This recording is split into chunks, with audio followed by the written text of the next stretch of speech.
There's a talk that I really want to read to you from Brigham Young.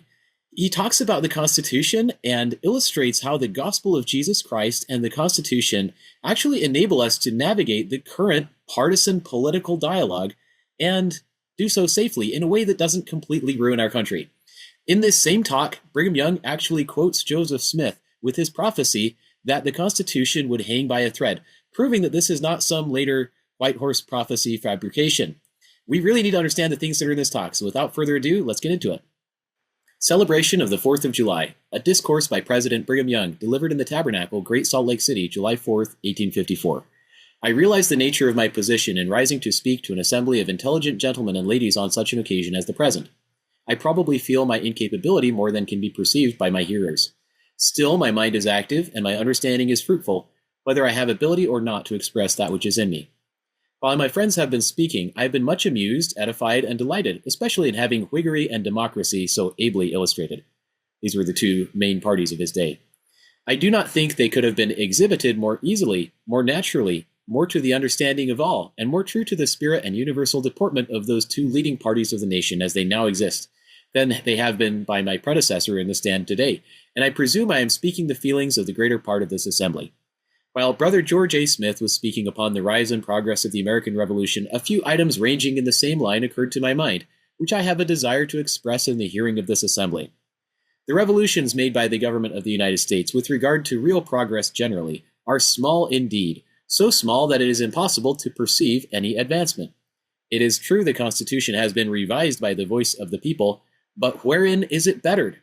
Some say it is bettered, but as to the light and knowledge that now exist with regard to the true spirit of republicanism, the revolution is on the retrograde motion. No one will question for a moment that many revolutions in the United States have become in a great degree popular, notwithstanding they have been in many instances unconstitutional and an open violation of the statute laws, and have been winked at by the most influential officers of the government. There has been a progressive revolution since the close of the war, but not in virtue, justice, uprightness, and truth.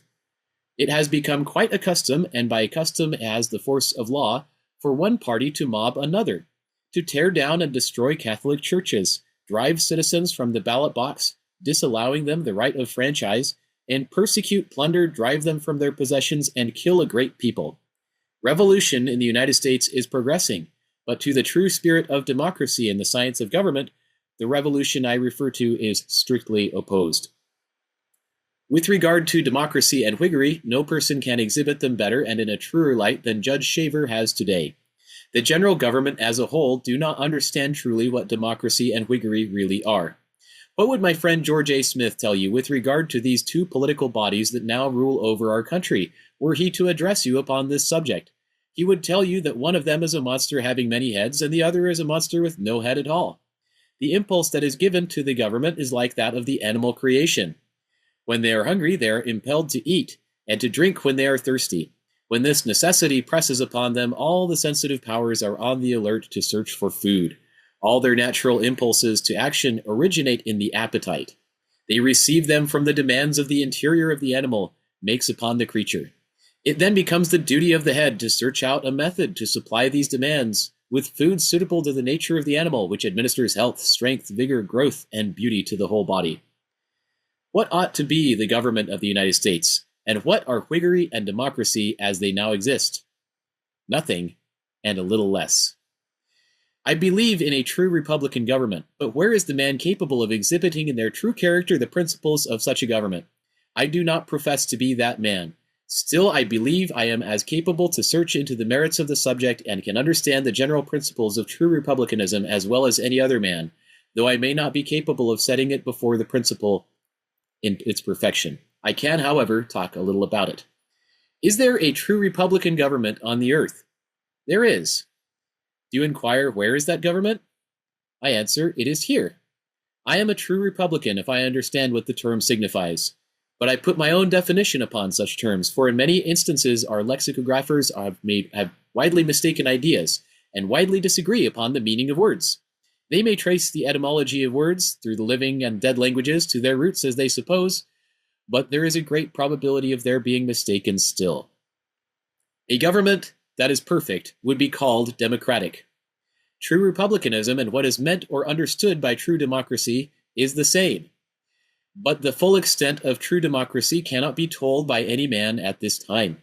In entering upon a point that I do not fully understand and can in no wise fully explain, I shall content myself to talk about it according to the extent of my capacity and the understanding which I have of the subject, and leave the little I have to say with the people. The question, what is a true republican government, is easily answered. It is a government or institution that is perfect in its laws and ordinances, having for its object the perfection of mankind in righteousness. This is true democracy. But democracy as it is now is another thing. True democracy or republicanism, if it were rightly understood, ought to be the government of the United States. They might have had that government long ago, but as it was said by my predecessor in the stand, whom the Lord would destroy, he makes mad. Consequently, he must take away the wisdom of that man or of that people. No man or people possessing wisdom will give vent to wrath, for that is calculated to weaken, to destroy, to blot out of existence. When the supreme ruler of the universe wishes to destroy a nation, he takes away their wisdom in the first place, and they become insensible to their own interests, and they are filled with wrath. They give way to their anger, and thus slay the foundation of their own destruction. To him who seeks to save, he gives wisdom, which enables any people, nation, or individual to lay the foundation for strength, increase, and power. When we look abroad upon the nations, we can see this truth verified, and when we look at home in our own nation, it is no less verified. We see that wisdom is actually departing from the lawgiver, and the knowledge and the discretion of the judge possessed years ago have vanished. We discern that the very policy adopted by the nations to fortify them in strength is calculated to sap their foundations. The axe is laid at the root of the tree, and all nations are filling up the cup of their guilt. Suppose I were speaking to the assembled millions of the inhabitants of the United States. What counsel or advice could be given to them that they might regain what they have lost? Can any temporal means be adopted to save them from the vortex of ruin into which they are fast approaching, a doom which they can never avert without sincere repentance? Yes, there is seemingly a human policy, if adopted, that would snatch them from destruction. What is it? Let the people rise en masse to lay the foundation of a wholesome, independent, free, democratic, as the people call it, republican government, a government which, if carried out, will be perfect in itself.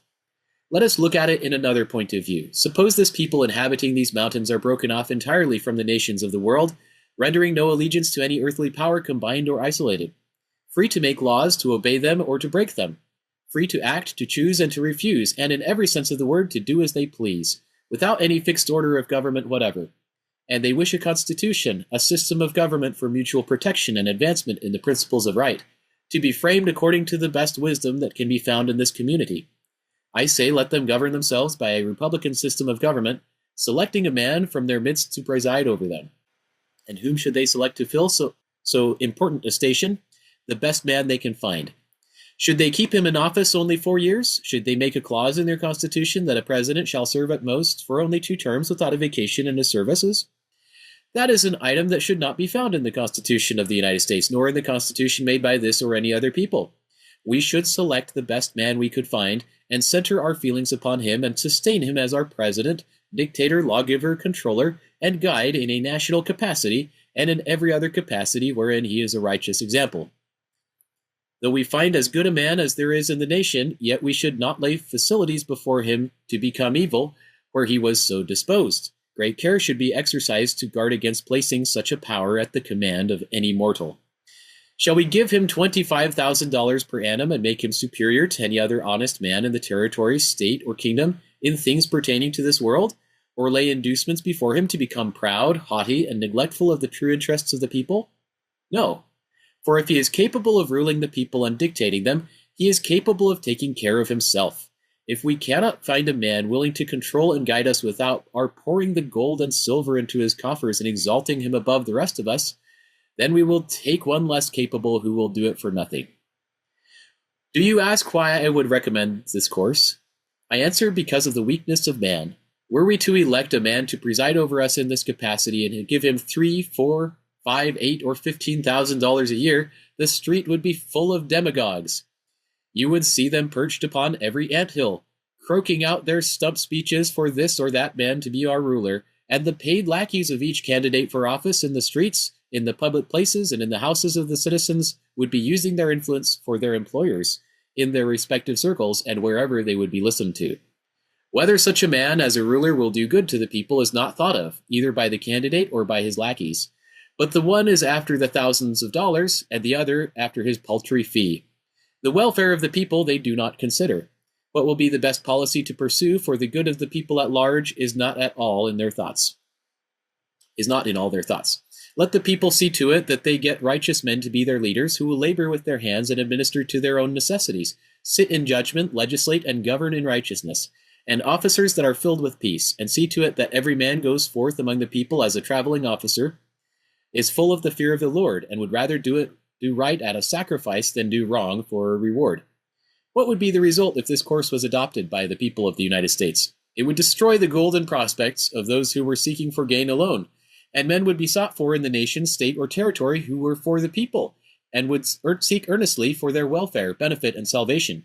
We want men to rule the nation who care more for and love better the nation's welfare than gold and silver, fame, or popularity. Are there any such in the United States? Yes, plenty of them among all classes of men, though they have little or nothing to say about politics. Many of them are much like one Mr. Hovey from Cayuga County, New York, that I was once asked if he was going to the election. No, he replied, I will never give another vote in the United States. I asked the reason for such a course. Why, said he, they will set up the devil as a candidate for the office of president, then set up his apostate brother who has forfeited his inheritance, and run him in for the sake of opposition. There are plenty of men who would do that and worse. The nation, however, is not lost yet. There are as many as 5 righteous men in the city, at least. Let the people lay the foundation for carrying out the republican government which was instituted by our fathers, instead of maintaining a government of anarchy, confusion, and strife. Were this people here an independent people and had the privilege of selecting their own officers, and I should be chosen to dictate them in their selections, I would watch and guard faithfully their rights, and see that they selected men who had not the dimes in view. The motto should be, if you do not labor for the good of the people, irrespective of the dimes, we do not want your services, for if you labor for the money, you seek to benefit yourselves at the people's expense. I make this application and turn it eastward, which you know is the way the world rolls. If the government knew what the wants of the people were, they would take away the salaries of political demagogues and stop their running and their stump preaching from one end of the land to the other to make proselytes to their cause. This would have a tendency to put an end to party names, to party jealousies, and to party conflicts forever. And the people should concentrate their feelings, their influence, and their faith, and to select the best man they can find to be their president if he has nothing more to eat than potatoes and salt. A man who will not aspire to become greater than the people who appoint him, but be contented to live as they live, be clothed as they are clothed, and in every good thing be one with them. It is yet in the power of the people of the United States to lay a foundation to redeem themselves from the growing consequences of past errors. What would be the result were the United States to take this course? Viz., to strike out that clause in the Constitution that limits the services of a president to 4 years, or the term of service of any good man, and continue to revise the Constitution and laws as they become familiar with their defects.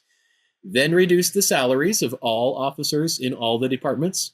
Would not such a course revolutionize any kingdom or government, and be very likely to produce union and prosperity? Are there any more improvements that might be made? Yes. If we are what we profess to be, a republican government, there is no state in the Union but what should be amenable to the general government holding to the old English rights in Rhode Island. Then Congress, with the president at their head, could meet and veto every act made by any department of the government if it was necessary.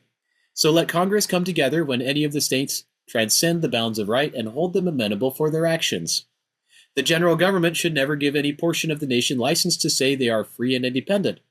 This should only apply to the nation as a whole. We have a little experience in this kind of independence. For instance, the government of the United States were willing to take my money for lands in Missouri, which were in the market, but the people in that sovereign, that free and independent state, rose up and mobbed me, drove me from my possessions, and confiscated my property to themselves, and the general government has no power to redress my wrongs. This is only one instance among many of the kind which I might enumerate to show the impolicy and downright mockery of such boasted independence. While such outrages remain unredressed, this nation never should defile the sacred term by saying they have a republican government. The general constitution of our country is good, and a wholesome government could be framed upon it, for it was dictated by the invisible operations of the Almighty. He moved upon Columbus to launch forth upon the trackless deep to discover the American continent. He moved upon the signers of the Declaration of Independence, and he moved upon Washington to fight and conquer, in the same way as he moved upon ancient and modern prophets, each being inspired to accomplish the particular work he was called to perform in the times, seasons, and dispensations of the Almighty. God's purpose in raising up these men and inspiring them with daring sufficient to surmount every opposing power was to prepare the way for the formation of a true republican government. They laid its foundation, but when others came to build upon it, they reared a superstructure far short of their privileges, if they had walked uprightly as they should have done. What shall be done? Let the people, the whole American people, rise up and say they will have these abuses regulated, and no longer suffer political demagogues to gamble away their money, but turn them out of office to attend to their own business. Let the people make a whip, if not of good tough rawhide, of small cords at least, and walk into the temple of the nation, and cleanse it thoroughly out, and put in men who will legislate for their good, instead of gambling away their money and trifling with the sacred interests of the nation which have been entrusted to their keeping. I would not speak so plainly were it not that statesmen use the same privilege, and that too in the halls of legislatures. We can never get a true republican government upon any other principle. The objects those have in view who look and long for the gaudy trash of this world should be removed, that men may occupy the high and responsible seats of the nation who will care for the welfare of the people and cannot be bought with money or that which it can purchase. Can the Constitution be altered? It can. And when we get a president that answers our wishes to occupy the executive chair, there let him sit to the day of his death and pray that he may live as long as Methuselah. And whenever we have good officers, strive to retain them and to fill up vacancies with good men until there are none who would let the nation sink for a can of oysters and a lewd woman. The signers of the Declaration of Independence and the framers of the Constitution were inspired from on high to do that work. But was that which was given to them perfect, not admitting of any addition whatever? No, for if men know anything, they must know that the Almighty has never yet found a man in mortality that was capable, at the first intimation, at the first impulse, to receive anything in a state of entire perfection. They laid the foundation, and it was for after generations to rear the superstructure upon it. It is a progressive, a gradual work. If the framers of the Constitution and the inhabitants of the United States had walked humbly before God, who defended them and fought their battles when Washington was upon the stage of action, the nation would now have been free from a multitude of place hunters who live upon its vitals. The country could not have been overrun with murderers and thieves, and our cities filled with houses of ill fame as now. And men could have walked the streets of cities or traveled on conveyances through the country without being insulted, plundered, and perhaps murdered. And an honest, sober, industrious, enterprising, and righteous people would now have been found from one end of the United States to the other. The whole body is deranged, and the head, which ought to be the seat of sense and the temple of wisdom, is insensible to the wants of the body, and to the fact that if the body sinks, the head must sink also. I want to tell a political anecdote, or at least I will tell it so nigh that you will guess the whole of it. Two fellows were stump speaking for office in the state of Illinois. One of them was a lawyer of flowery, eloquent speech, and the other was a rough and ready homespun mechanic, but a man of sound sense. The lawyer made his speech in flaming language, interlarding it with expressions of sensitive regard for the people's interest. The mechanic mounted the rostrum, and says he, "I cannot make a speech to cope with this man's speech, but I can tell you what he and I want. He wants your votes. Now, if you'll give me your votes when I get into office, you may, and be damned." They both felt so, and there are but few exceptions to this practice. Office seekers are full of tricks and intrigues of every kind to get an office, and then the people may, and be damned. The progress of revolution is quite considerable in every government of the world, but is the revolution for the constitutional rights of the people in progress? No, it is on the retrograde. I know how they can be brought back to the people, and the government be redeemed and become one of the most powerful and best on the earth. It was instituted in the beginning by the Almighty. He operated upon the hearts of the revolutionary fathers to rebel against the English king and his parliament, as he does upon me to preach Mormonism. Both are inspired by him, but the work unto which they are called is dissimilar. The one was inspired to fight, and the other to preach the peaceable things of the kingdom of God. He operated on that pusillanimous king to excite the colonists to rebellion, and he is still operating with this nation and taking away their wisdom until by and by they will get mad and rush to certain destruction. Will the Constitution be destroyed? No, it will be held inviolate by this people. And as Joseph Smith said, the time will come when the destiny of the nation will hang upon a single thread. At that critical juncture, this people will step forth and save it from the threatened destruction. It will be so. With regard to the doings of our fathers and the Constitution of the United States, I have to say, they present to us a glorious prospect in the future, but one we cannot attain to until the present abuses in the government are corrected. You have heard our judge relate an incident which is only one more among numberless abuses perpetrated by the rulers of the nation. The particulars of this incident can be found upon our dockets, showing that the President of the United States assumes to himself power to remove a circuit judge. I am not a lawyer, but I wish to propound a question. By what law, constitutional or statute, has the President a right to remove a United States judge, except for illegal conduct or inability? It is, to say the least, a flagrant assumption of power. What business have they thus to remove our judges? What end have they in view? I'll tell you. It is, tickle me, oh Billy, do, and in your turn, I'll tickle you. I have perhaps detained the congregation too long. May God bless you. Amen.